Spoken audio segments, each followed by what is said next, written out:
მადლობა ღმერთს მისი წყალობისთვის, მისი მადლისთვის, მისი აუნიზღაურებელი სიკეთისთვის. უბრალოდ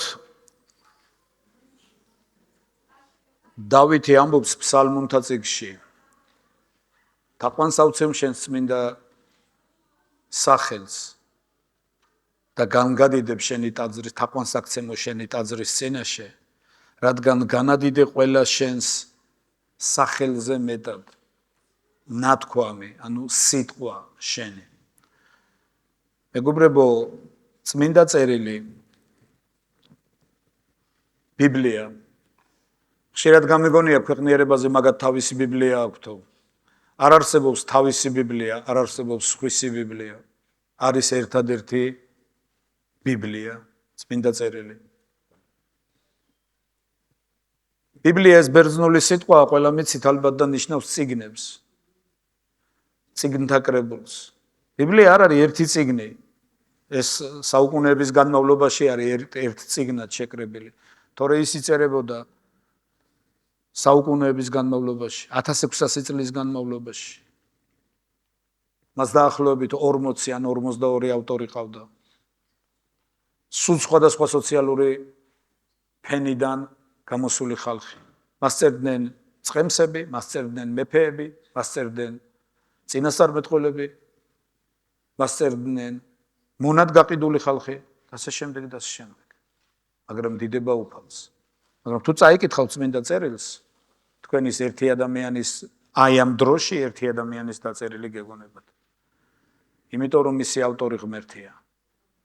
ის არის წმინდა წერილი და მას ქვია ღმერთის სიტყვა.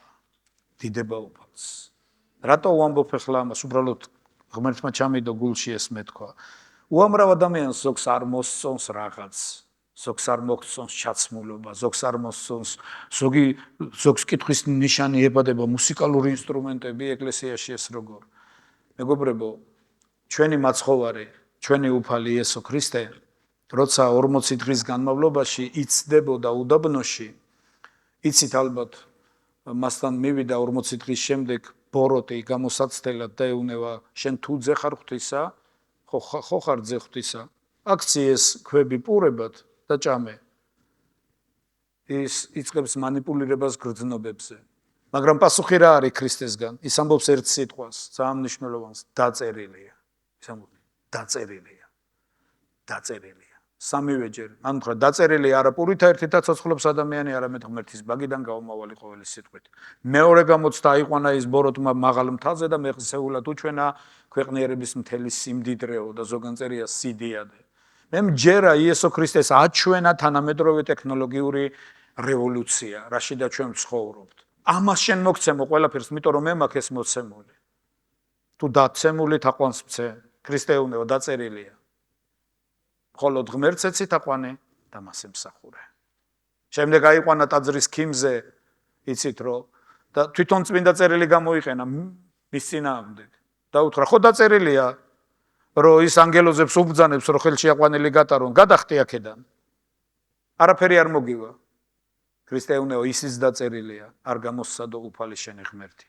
მეგობრებო, რაც არ უნდა ხდებოდეს ჩვენ სირგვლივ, რისი თქმა მინდოდა ამით, რატომ მოგიყევით ეს ყველაფერი? რაც არ უნდა ხდებოდეს ჩვენ სირგვლივ, ჩვენ უნდა უყუროთ ერთ რამეს, დაწერილია. ესაიას წინასწარმეტყველება ამბობს, მიმართეთ რჯულსა და ანდერძს. თუ ისინი არ ამბობენო ამის შესახებ, არა აქვს ამ სიტყვას მომავალი.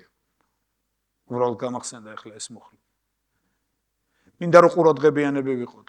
მოდი წავიკითხოთ 150 ფსალმუნი. ძალიან კარგი ფსალმუნია, მე ძალიან მიყვარს მისი წაკითხვა. ნახეთ 150 ფსალმუნი.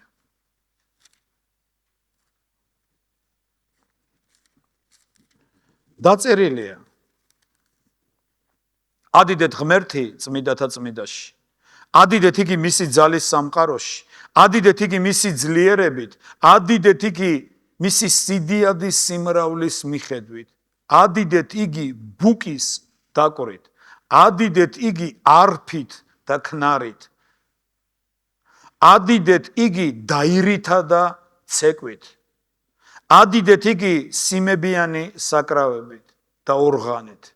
ადიდეთ იგი ტკბილხმოვანი წინწილებით, ადიდეთ იგი მაღალხმოვანი წინწილებით, ყოველ მარსმა ადიდოს უფალი. 155 ფსალმუნი ამბობს, ხალხო ყოველნო შემოჰკარით ტაში და განადიდეთ ღმერთი გალობის ხმით. დიდება უფალს. დაწერილია და თუ დაწერილია, იცი ადამიანებს სხვადასხვანაირი გემოვნება აქვს. ზოგს მუსიკალური ერთი სტილი მოსწონს, ზოგს მეორე, მაგრამ ჩვენ უნდა ვუყუროთ არა იმას, ვის რა მოსწონს, ჩვენ უნდა ვუყუროთ იმას, რაც დაწერილია. დაწერილია. დიდება უფალს. კიდევ ერთი რაღაც. მეგობრებო, ზეცაში შეიძლება არ იყოს მოდა, ზეცაში შეიძლება არ იყოს სტილები, მაგრამ ზეცაში არის მუსიკალური ინსტრუმენტები. იმიტომ რომ წერია, ეს არის გამოცხადების მეოთხე თავი, როცა იოანე ხედავს გამოცხადებას, სული ეუნეო მას, რომ ამოდი ახლა, ვიხილეო ღია კარი ზეცაში და გავიგონე ხმა, ამოდი და გაჩვენებო რაც უნდა მოხდეს. და როცა ავედიო ვიხილე დიდი ტახტი და მასზე მსხდომარე, ტახტის ირგვლივ 24 ტახტი და ზედ მსხდომარე უხუცესები, რომლებსაც ეცვა თეთრი სამოსი, თავზე ჰქონდათ გვირგვინები, ოქროს სარტყელი მკერდზე და რა ეკავათ ხელშიო? ქნარები. მათ ქნარები ეკავათ ხელში და გალობდნენ ახალ საგალობელს. დიდება უფალს.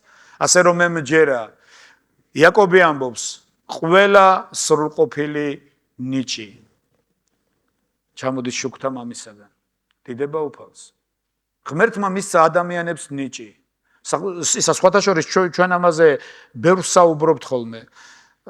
ღმერთი არის შემოქმედი, ამენ. ღმერთმა თავის ხატად და მსგავსად შექმნა ადამიანი. ადამიანიც შემოქმედია. ღმერთმა ადამიანში გააგრძელა თავისი შემოქმედება.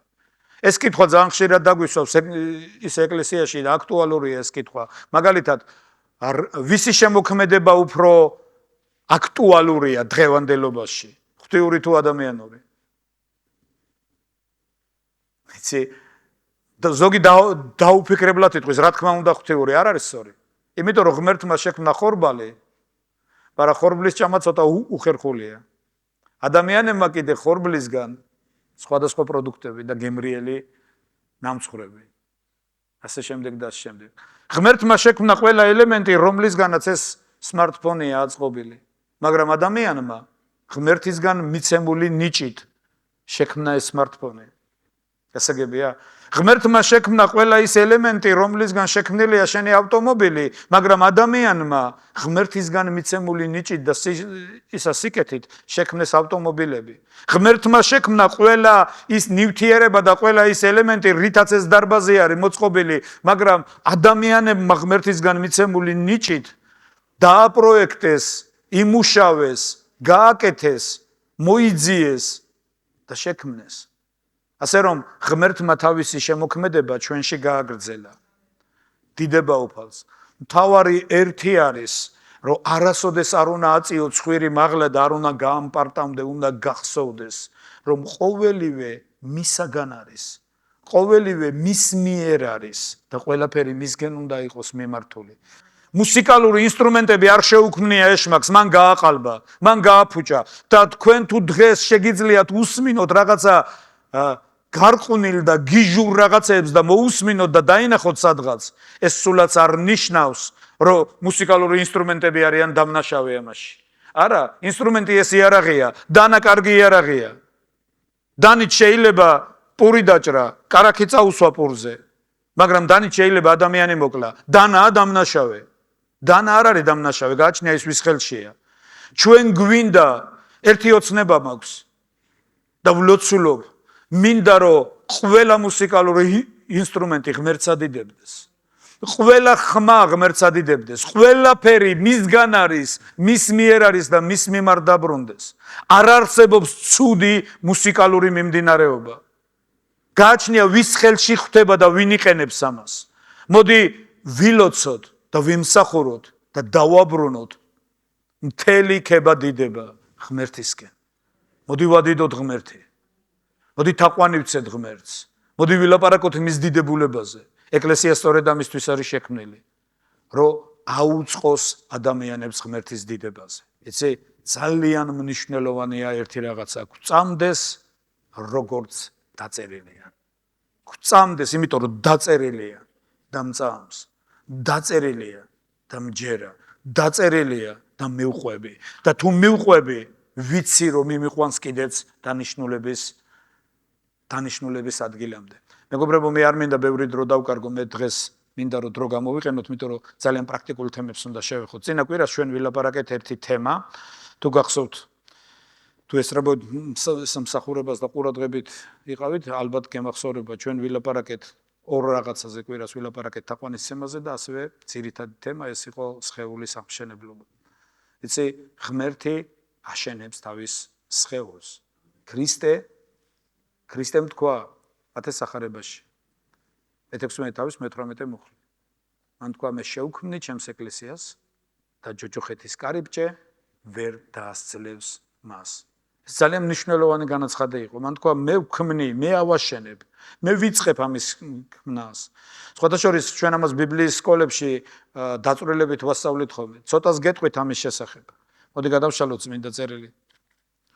და წავიკითხოთ აქედან და მე გავაგრძელებ დღეს მინდა რომ გამომყვეთ მსჯელობაში და განვიხილოთ თემები, რომელიც ძალიან აქტუალურია. მე-13 მუხლიდან, მე-16 თავის წეგან ბოდიშით მე-18 გითხარით, მე მგონი წამოვწდა. ფილიპეს კესარიის მხარეში მისვლისას იესომ კითხა თავის მოწაფეებს: რა გონია ხალხს, ვინ არის ძეკაცისა? მათ უთხრეს, ზოგს იოანე ნათლისმცემელი გონი ხარ, ზოგს ილია, ზოგს იერემია, ან ერთი წინასწარმეტყველთაგანი. ეუბნება მათ, თქვენ კი რა სიტყვით, ვინ ვარ მე? სიმონ პეტრემ მას უთხრა პასუხად. პეტრე ეუბნება, მე ვიცი ვინ ხარ შენ. შენ ხარ ქრისტე, ცეცოცხალი ღმერთისა. დიდება უფალს. მიუგო მას პასუხად იესომ, ნეტარ ხარ შენ სიმონ იონას ძე, ვინაიდან შენ ეს გამოგიცხადა არა ხორცმა და სისხლმა, არამედ ჩემმა მამამ, რომელიც ზეცაშია. იცით, სხვადასხვანაირი გამოცხადებები არსებობს. არის გამოცხადება, როცა სკოლაში რაღაცას ისწავლი და მიხვდები. იცი, როცა რაღაცას იგებ, ეს გამოცხადება, წაიკითხე, დაუკვირდი, მიხვდი და იპოვე მეთოდი და უკვე ეს გადგება ძალიან ეს გამოცხადება. მაგრამ ეს ხორციელი გამოცხადებებია. იცი, არ ქონიათ ქალბატონები ხართ, რომ საჭმელი არ გამოგდის რაღაც, ისეთი რაღაც არ გამოგდის. ვიღაცამ გითხრა, ესე კი არა, ესე უნდა გააკეთოთ. თურმე რაში ყოფილა საქმე. თურმე რატო არ გამოდიოდა ეს გამოცხადება არის. მაგრამ ეს გამოცხადებებია ხორცისგან და სისხლისგან. ეს გამოცხადებებია, რომელიც ამ წუთის სოფელში მიხვდი, ამ წუთის სოფელში ისწავლე, ამ წუთის სოფელში მიიღე. გასაგებია? მაგრამ ქრისტე ეუბნება პეტრეს, ეს გამოცხადება, რომელიც შენ თქვი, ეს შეუძლებელია სისხლსა და ხორცს ეთქვა შენ. ნეტარ ხარ შენ სიმონ იოანესა, ვინაიდან ეს გაგიცხადა შენ არა ხორცმა და სისხლმა, არამედ ჩემმა მამამ, რომელიც არის ზეცაში. და ნეტარი იცი რატო ხარ? რომ შეძელი შენ ამის მიღება. იმიტომ რომ მამა ზეციერი არ ლაპარაკობს ბაზარში. იმიტომ რომ მამა ზეციერი არ ლაპარაკობს ტელევიზორში.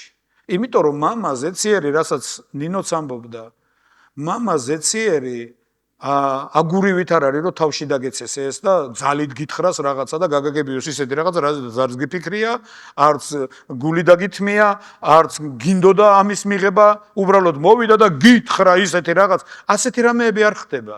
რატო ნებისმიერი სახელი თქვა, ბართლომემ ვერ თქვა ეს? რატო ფილიპემ არ თქვა ეს? ან სხვა ნებისმიერმა? იუდამ ვერ თქვა? მაგრამ ესე იგი პეტრეს თუ გაუცხადდა ეს, ესე იგი რაღაც წინაპირობები ქონდა ამას. გასაგებია? პიროვნება ეძებდა. პიროვნება აკვირდებოდა. გასაგებია? და ღმერთმა გაუცხადა. და ზუსტად ამიტომ ეუბნება ქრისტე, რომ ნეტარი ხარ შენ, სიმონ იოანესა, ვინაიდან ეს გაგიცხადა შენ, არა ხორცმა და სისხლმა, არამედ ჩემმა მამამ, რომელიც ზეცაშია. და გავაგრძელოთ მერე და ნახეთ. და მეც გეუბნები შენ აღარ ხარ სიმონი. მანამდე მას სიმონი ერქვა. და ესე უნდა, იმიტომ რომ ეს გამოცხადება გაქვს, იმიტომ რომ ეს გაგიცხადდა, იმის გამო რომ შენ ეს გამოცხადება კი არ მოიშორე თავიდან, რა სისულელიაო, არამედ მიიღე გულში და სახალხოდ განაცხადე. თქვი, იმის გამო რომ ეს გამოცხადება გაქვს, შენ აღარ ხარ პეტრე, შენ აღარ ხარ სიმონი. სიმონი ლერწამს ნიშნავს. შენ აღარ ხარ სიმონი, არამედ შენ ხარ კლდე, შენ ხარ პეტრე. და ამ კლდეზე და ზოგს გონია რომ ეს პეტრე იყო, არა, ეს გამოცხადებაა.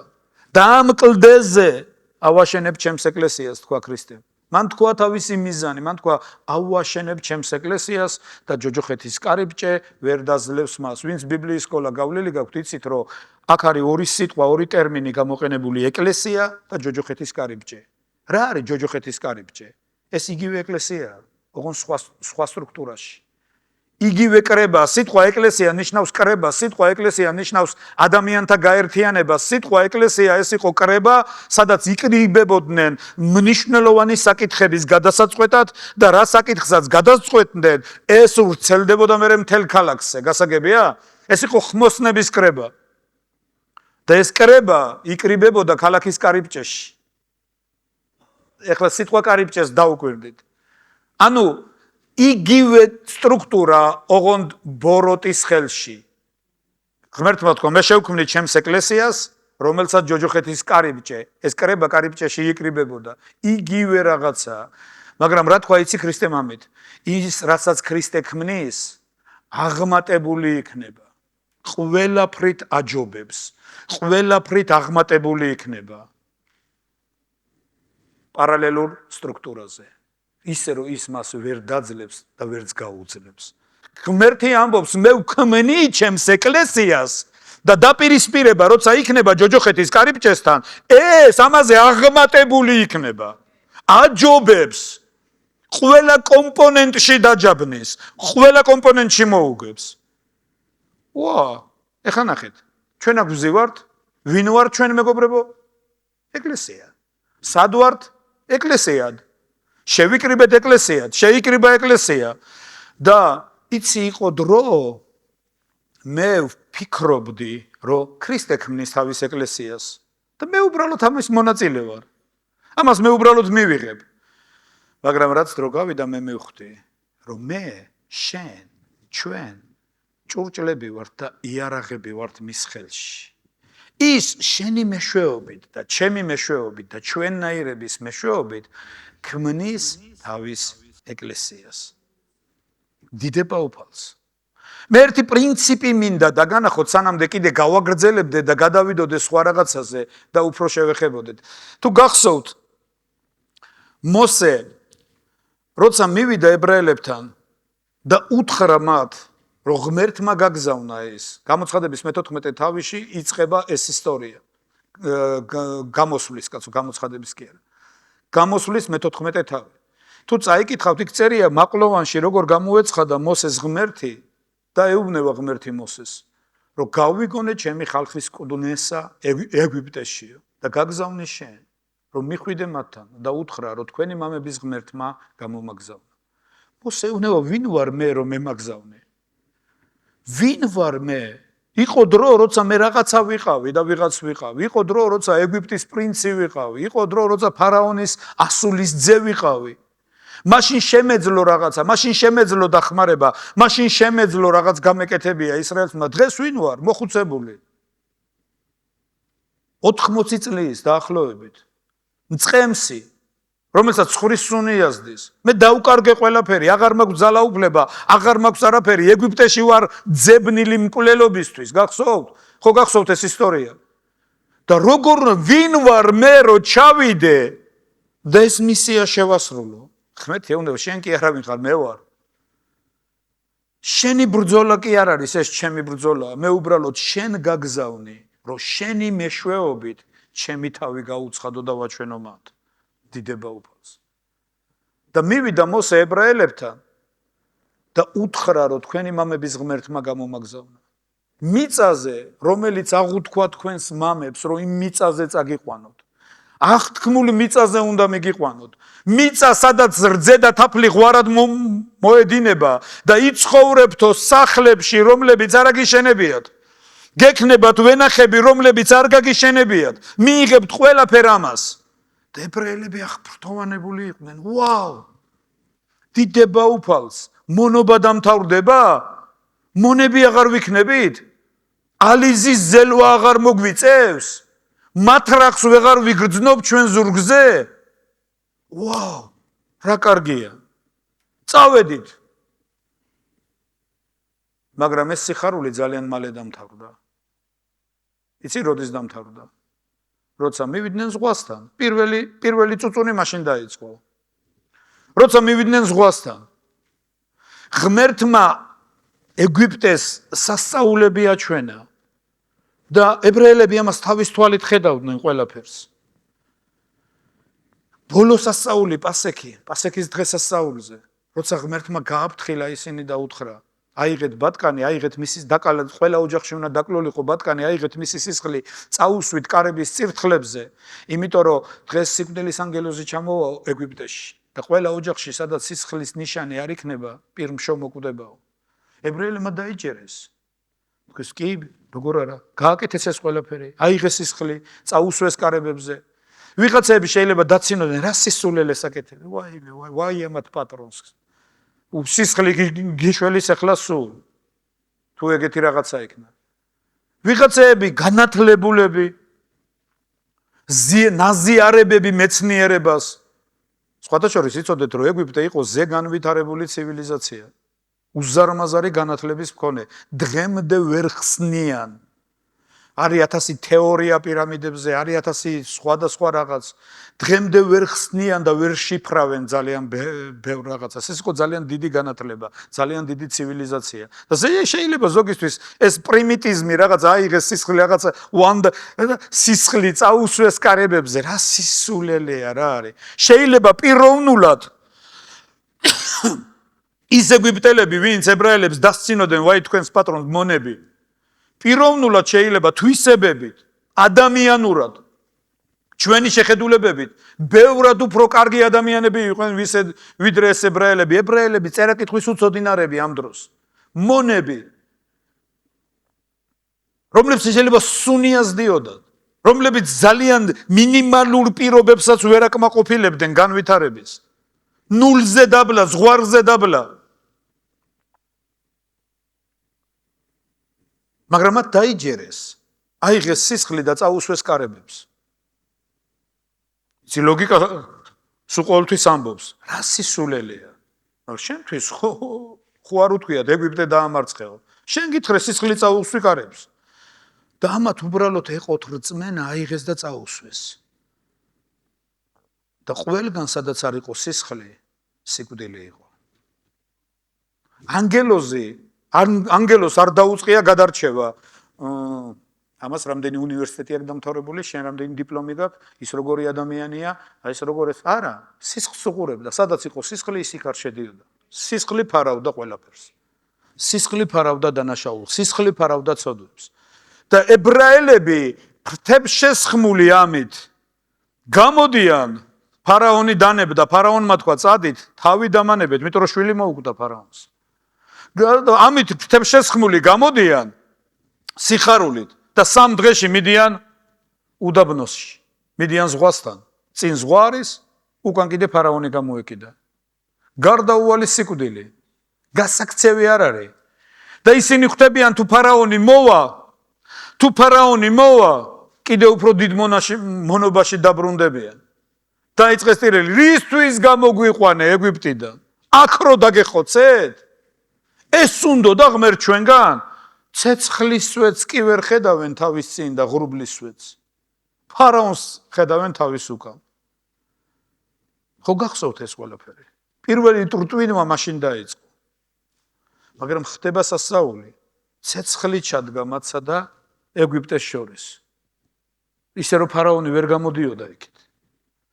ამ დროს მოსე იღებს კვერთხს, მიმართავს ზღვისკენ და ისეთი რაღაც ხდება, რაც სამყაროში და ბუნებაში არ მომხდარა. უეცრად ზღვა იყოფა შუაზე და ორი კედელი ჩდება, იქით-აქეთ წყლის. და გადიან ებრაელები ამ ზღვაში.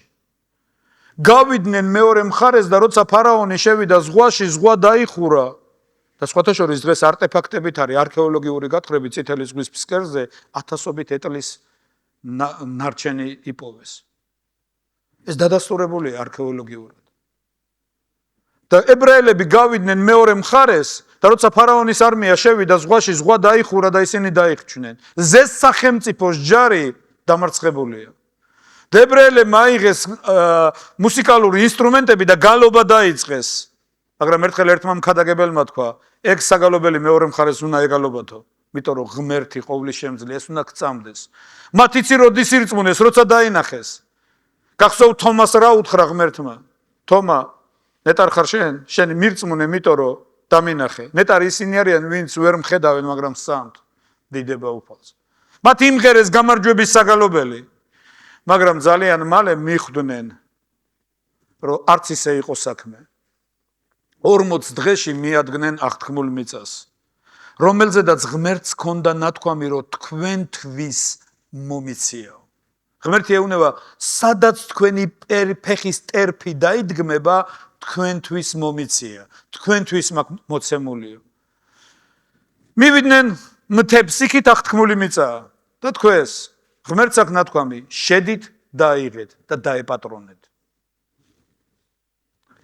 ადამიანები, ნახეთ, მარტინ ლუთერი ამბობს, მე ვარ ადამიანი და არაფერი ადამიანური ჩემთვის არ არის უცხო. არ ჩემთვის არის უცხო, რაც იქ ხდებოდა, იმიტომ რომ ჩვენ სამწუხაროდ. ასე ვიქცევით ხშირად. ებრაელებს აქვს სიტყვა, რომ ღმერთმა აღთქმული მიწა მათ მისცა, მაგრამ შედიან? არ შედიან? მათ მოიფიქრეს, ღმერთმა სადმე, აბა წაიკითხეთ, გამოიკულიეთ წმინდა წერილი, თუ სადმე ღმერთმა უთხრა, რომ მზვერავები გაგზავნეთო. ვინ მოიფიქრა მზვერავების გაგზავნა? თვითონ. გადაწყვიტეს დარწმუნებულიყვნენ, ღმერთი ხო არ ატყუებდათ. შედალოცვილო დაფიქრდი, აქამდე მოუტყუებია? რა გითხრა აქამდე, რაც არ გააკეთა? და თუ აქამდე გააკეთა, აქაც შეასრულებს თავის აღთქმას. საქმეც ამაშია. სხვათა შორის ცოდვა ის კი არ არის, რასაც ხშირად ადამიანი აკეთებს. ცოდვა ხშირად ეჭვია. პირველი ცოდვა ნაყოფის ჭამა იყო? თქვენ როგორ ფიქრობთ? ღმერთმა ხო აუკრძალა, ღმერთმა თქვა, რომ კეთილისა და ბოროტის შემეცნების ხისგან არ ჭამო. პირველი ცოდვა ნაყოფის ჭამა იყო? არა. პირველი ცოდვა ნაყოფის ჭამამდე იყო ჩადენილი და ეს იყო ეჭვი. ეჭვი ღმერთში. რა უთხრა ბოროტმა? მოგატყუათ ღმერთმა. დაგიმალათ ღმერთმა. ღრიცის ღმერთმა, რომ თუ შეჭამ თვალები აგეხილებ, ამიტომ დაგიმალა ღმერთმა. არ უნდა რომ თვალები აგეხილოს, არ უნდა რომ კეთილის და ბოროტის გამრჩევი იყო, უნდა თავისზე დამოკიდებული ყავდე. ასაგებია? უნდა რომ თვითონ გიკარნახოს, აი თუნდა წახვიდე, მაგრამ თუ შეჭამ თვალები აგეხილება და შენ თვითონ გადაწყვიტავ მარჯვნივ წახვიდე თუ მარცხნივ. შენ აღარ დაგჭირდება ვინმეს კითხო, აღარ დაგჭირდება ვინმეს შეეკითხო, ვინმესგან აიღო ნებართვა. იცი ადამიანები ამას ესწრაფვიან ხშირად. უხურო თავისუფლება. სხვათა შორის, ნუ ერევი რა ჩემ ცხოვრებაში, ნუ აკონტროლებ ჩემ ცხოვრებას. მე ისე უნდა ვიცხოვრო, როგორც მე მინდა. და ასე შემდეგ. პირველი ცოდვა ეს იყო ეჭვი. და ეჭვმა იძულა ისინი ზუსტად გაეწოდათ ხელი და ის გაეკეთებიათ, რაზედაც ღმერთი ეუბნება არ გააკეთოთ ეს. იმიტომ რომ აქ სიკვდილია. გასაგებია? ზუსტად ეს არის. მივიდნენ აღთქმული მიწასთან და ადამი ცოცხლდება მათში. ადამი იწყებს თავის გამოვლენას მათში. თითქოს ღმერთის ხალხი, თითქოს ღმერთს გაყვნენ, თითქოს ღმერთისგან წარმოგზავნილს გაყვენ, თითქოს ღმერთს უსმენენ, თითქოს ღმერთთან აღთქმაში შედიან და ამბობენ, ღმერთო გვინდა რომ შენიერი ვიყოთ და ღმერთი ეუბნება, თქვენთვის მომიცია ყველა ეს ადგილი, სადაც თქვენი ფეხის ტერფი ესენი დგანან. მოდი მზვერავები გავგზავნოთ. მართლა ისია თუ არა, რაც ღმერთმა გვითხრა. რწმენა კი არ არის, ჩვენ უნდა დავინახოთ აუცილებლად. წუთისოფელმა თქვაო, მე თუ დავინახავ ვირწმუნებო. ღმერთმა თქვა, თუ ირწმუნებ დაინახავ. გასაგებია. ზუსტად ეს იყო. აი ჩვენ უნდა დავინახოთ, კი არ უნდა ვერწმუნოთ, უნდა დავინახოთ, ესეა თუ არა. და გაგზავნეს მზვერავები. 12 მზვერავი. 12-დან 10 დაბრუნდა. მოგვატყუა ღმერთმა. მიწა კი კარგია, სუპერ. მაგრამ ჩვენ ვინ შეგვიშვებს იქ? გოლიათები ცხოვრობენ, ჩვენ მათ თვალში კალიები ვართ, კალიებივით გაგვსრესენ, ვინ რას მოგცემს ჩვენ? 10-დან მარტო 2 ადამიანი ამბობს, რომ ჩვენ გვყავს ღმერთი, რომელმაც ეგვიპტე დაამარცხა, ჩვენ გვყავს ღმერთი, რომელმაც ზღვა გახსნა, ჩვენ გვყავს ღმერთი, რომელმაც ეგვიპტის მონობიდან გამოგვიყვანა და ამ მიწასაც მოგცემს. მაგრამ არა, გადაწყვიტეს, რომ უკან გაბრუნებულიყვნენ. დამთავობიდან მარტო 2 სული შევიდა აღთქმულ მიწაში. იცით ალბათ ეს ყველაფერი. რატო მოგიყვანეთ ეს ისტორია და რატო ვლაპარაკობთ ამას? ეს არის ადამიანური ბუნება, რომლითაც ჩვენ ხშირად რომელიც ჩვენში არის, ის კი არ ჩანს. განა ჩვენ ბიბლიის საკითხვა არ შეგვიძლია. განა ჩვენ ლოცვა არ შეგვიძლია. განა ჩვენ არ შეგვიძლია თქვა ღმერთო, იცი, ჩვენი აღთქმები განვაახლოთ ღმერთის ერი უწოდოთ ჩვენს თავს და ასე შემდეგ. მოდი თავი დავანებოთ ისრაელის წარსულს. მოვიდეთ ახალი აღთქმის ეპოქაში. იოანეს მერვე თავს თუ წაიკითხავთ 32 მუხლიდან, ელაპარაკაო ქრისტე იმ იუდეველებს, რომლებმაც მისგან ირწმუნეს მათ. ეკლესიაში დადიან, ეკლესიაში მოდიან. და ქრისტე მაიღო ერთ დღეს და ეუბნება, რომ თუ ჩემს სიტყვაში დარჩები, ჭეშმარიტად ჩემი მოწაფეები ხართ. შეიცნობ ჭეშმარიტებას და ჭეშმარიტება გაგანთავისუფლებს. ამას უყურე. რა გაგანთავისუფლებს? რისგან? რებს ლაპარაკობ? ჩვენ აბრაამის შვილები ვართ და არასდროს არავის მონები არ ყოფილი ვართ. როგორ გამბობ, რომ გაგანთავისუფლებსო? ქრისტეს სხვა რამეს ეუბნება. ქრისტემ თქვა, თქვენ რო აბრაამის შვილები იყოთ, მიცნობდით მეო. გეყვარებოდით მე. იმიტომ რომ მამა თქვენი აბრაამი მოხარული იყო, ეხილა ჩემი დღე, იხილა და გაიხარაო. აი ხლა სულ გაგიჟდნენ. 50 წლის ახარ და აბრაამი გინახავსო? რებს ლაპარაკობს ეს კაცი? საერთოდ. და მისი მოკლა უნდოდათ. თქვენ ჩემს მოკლას ეძიებთ, ეუბნება. ამიტომ ეს აჩვენებს, რომ ვისი შვილებიც ხართ, აქ თან ჩანს, რომ თქვენი მამა არის ეშმაკი და მისი გულის თქმის აღსრულება გწადიათ. ოღონდ ესენი ვინ იყვნენ? ვინც ირწმუნეს, მაგრამ ირწმუნეს? ეს არის რწმენა. იცით, ჩვენც ხშირად ვირწმუნეთ. ამას წინათ მე ვილაპარაკე თემა ძალაუფლებასთან დამოკიდებულება. განა არ მწამს, მაგრამ მე მწამს ჩემებურად. იცით, ძალიან ბევრი ადამიანი ლაპარაკობს დღეს, მე ჩემი რწმენა მაქვს. წეგან ნინომ წაიკითხა მარკოზის სახარებიდან. მარკოზის სახარებაში წერია, შენი რწმენა არ გქონდესო. მარკოზის ისახარების მე-11 თავის 23 მუხლი. მოდი კარგად წაიკითხეთ ყველა. მარკოზის 11:23. გქონდეს ღმერთის რწმენაო. ღმერთის ირწმუნეო ასე არ ამბობს, არა. გქონდეს ღმერთის რწმენა. იცი, მოდი სხვადასხვა რაღაც სიტყვები ვთქვათ. მაგალითად, ღმერთის სახელი. ხო? ღმერთის ფული. ღმერთის სიტყვა. რას ნიშნავს? რა არის ეს? ღმერთის სიტყვა. ამენ? ხელში გვიჭირავს. რატო არის ღმერთის სიტყვა? იმიტომ რომ მისია, იმიტომ რომ მან თქვა. გასაგებია? ღმერთის სახელი არის სახელი, რომელიც მისია. ღმერთის რწმენა. რწმენა, რომელიც მას აქვს. გასაგებია? და წმინდა წერილი ამბობს, რომ ეს რწმენა გქონდეს შენ. ღმერთის თვალებით შეხედე რაღაცეებს. ისე კი არა, რომ მე ორღობეში გავიგე რაღაცა, ვიღაცამ თქვა რაღაცა და არა, ღმერთის თვალებით შეხედე რაღაცას, დაწერილიდან შეხედე რაღაცას. გასაგებია? იმიტომ რომ ძალიან მნიშვნელოვანია ჩვენი რეალობაში, ჩვენი საკითხებთან ურთიერთობა. რატო ვლაპარაკობ ახლა ამდენს წინამსახურებაზედაც თქვით? ჩვენ ვილაპარაკეთ ქრისტეს სხეულის მშენებლობას. განა ეს თემა აქამდე არ გაქვთ მოსმენელი. განა არიცით, რომ ეკლესია ქრისტეს სხეულია. განა არიცით, რომ რომაელების მე-12 თავში მე-4 მუხლიდან ამაზეა ლაპარაკი, რომ ჩვენ მრავალნი ქრისტეს სხეულს შევადგენთ. მაგრამ შევადგენთ. მაგრამ გვაქვს ესეთი დამოკიდებულება ამ საკითხთან. არის ეს ჩვენს გულამდე დატანილი და ჩვენს რეალობებში, ჩვენს ყოველდღიურობაში საკითხები ასე აღქმული და განხილული არის? მოდი ელემენტარულად შევხედოთ. ჩვენ პავლე მოციქული იღებს და ეკლესიას ადარებს ქრისტეს სხეულს. ჩვენ სხეულს ადარებს ღმერთის ეკლესიას და ქრისტეს სხეულს ეძახის. აი წარმოიდგინეთ უბრალოდ ერთ დღეს გაიღვიძე და ხელები არ დაგხვდა. დარეკა არ მცალია დღესო. ბევრი საქმეები მაქვს. გაიღვიძე და თვალებმა გადაწყვიტა რომ არ გაეღვიძა, დაღლილი ვარ მეო. ასე შემდეგ. მაგრამ იმიტომ ადარებს პავლე მოციქული ეკლესიას სხეულს და იმიტომ ეძახის ეკლესიას ქრისტეს სხეულს, რომ ღმერთს სურს, რომ ის კავშირები, რაც სხეულშია იყოს ეკლესიაში. და წინა მსახურებაზე მე წაგიკითხეთ ერთი მუხლი და მოდი კიდევ ერთხელ წაგიკითხავთ ამას და რო გამოვიყენოთ ეფესელების 2:19-22 მუხლები. მასალსადამე თქვენ აღარ ახართ ხიზნები და უცხონი, არამედ წმინდათა თანამოქალაქენი, ღვთის სახლეულნი, შენდებით რა მოციქულთა და წინასწარმეტყველთა საძირკველზე.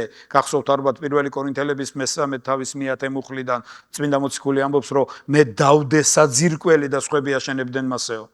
ხო, სადაც თვითონ ქრისტე იესო ქვაკუთხედია, რომელზეც მთელი შენობა ერთად შენაწევრებული, შერწყმული, დაკავშირებული წამოიმართება. სასიცოცხლო კავშირებით. ნახე როგორ არის ჩვენი ორგანოები დაკავშირებული ერთმანეთთან, შესაძლებელია ხელი მოიგლიჯო? შეუძლებელია, იმიტომ რომ ის ჩვენ სხეულთან არის სახსრებით, კავშირებით, მყესებით დაკავშირებული. იცი ცენტრალურ ნერვულ სისტემასთან არის მიერთებული და ტკივილი იცი რა არის ჩვენ სხეულში? სიგნალიზაცია. ტკივილით გვაგებინებს სხეული, რომ იქ რაღაცა მოუწესრიგებლობა.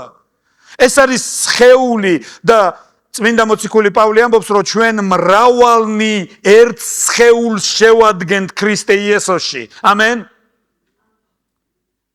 და გვაქვს მადლით სხვადასხვა ნიჭი მოცემული. ჩვენს ორგანოებს სხვადასხვა ფუნქციები აქვთ. მე ვნახე ვოლგოგრადში ვცხოვრობდი ადამიანი, ვინც ბრძოლის დროს ორივე ხელი დაკარგა და ის მხატვარი იყო და ფეხის თითებით ქმნიდა საუკეთესო ნახატებს. სწრაფ პორტრეტებს ხატავდა. მიხვიდოდი ფულს გადაუხდიდი, დაუჯდებოდი ფეხით ხატავდა. უზუსტეს პორტრეტებს. იმიტომ რომ როცა არ იყო ხელები, პასუხისმგებლობა აიღო ფეხებმა, სამწუხაროდ, იცი, ქრისტეს სხეულში ეს თვისება არის, იმიტომ რომ როცა რომელიმე სხეულის ნაწილი უარს ამბობს თავისი მოვალეობის შესრულებაზე, ეს ტვირთი სხვებზე გადადის. მისი ტვირთის შესრულება სხვებს უწევს. მეგობრებო, ქრისტეს სხეულის მშენებლობა ეს არ არის აბსტრაქცია. ქრისტეს სხეულის მშენებლობა ეს რეალობაა. და მე მჯერა რომ მოვადრო წამოიმართება დიადი ლაშქარი, ქრისტეს სხეული, რომელიც გუწამს და ვლაპარაკობთ, გუწამს და ვმოქმედებთ. ზუსტად ამას იტყვის. მე კი არა, მისი სიტყვის მწამს. ჩემი აკვიატებების კი არა, ღმერთის სიტყვის მწამს.